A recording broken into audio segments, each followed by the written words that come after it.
আজকেও সেই আবার দেরি করে ঘুম থেকে উঠেছিস, আবার না খেয়ে চলে যাচ্ছিস। সারাদিন রোদে টোটো করে ঘুরবি, কি খাবি না খাবি তারপরে বিস্কুট খেয়ে নিচ্ছি, আমি রাস্তায় কিছু খেয়ে নেবো, অনেক দেরি হয়ে গেছে, আসছি। একটু তো আমাদেরকেও সময় দিতে পারিস নাকি? অন্যদিন তাড়াহুড়ো থাকে না খেয়ে বেরিয়ে যাস, আজকে বাড়িতে রয়েছিস তাও না খেয়ে ফোন ঘাটছিস। সময় না দিতে পারিস, অন্তত একটু এসে খেয়ে যা। এখন ভালো লাগছে না মা, পরে খাবো। দরজার আওয়াজ হলো, মাম বাড়ি এলি নাকি? কিরে কিরে এত দেরি হলো, এসেই আবার দরজা বন্ধ করে দিয়েছি, কি হলো রে বল? দরজাটা খোল, মুখ হাত পা ধো। কিরে মাম, দরজাটা খোল।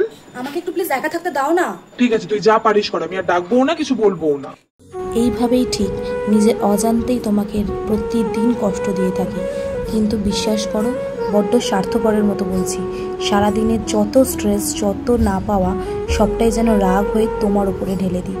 কারণ মনটাও জানে যে পৃথিবীতে মাত্র একটা মাত্র ব্যক্তি যাকে শত ব্যথা দিলেও সে আমার কাছ থেকে মুখ ফিরিয়ে নেবে না। আর আমি জানি তুমি বোঝো আমার এই রাগ অভিমানের মধ্যেই লুকিয়ে রয়েছে তোমার প্রতি ভালোবাসা। তাই জন্য তো তুমিও কোনোদিনও ঘুরিয়ে রাগ দেখাও না, আর তাই আমারও বলে হয়ে ওঠে না যে তোমায় আমি অনেকটা ভালোবাসি। হ্যাঁ, বড্ড বেশি ভালোবাসি, সব থেকে বেশি ভালোবাসি।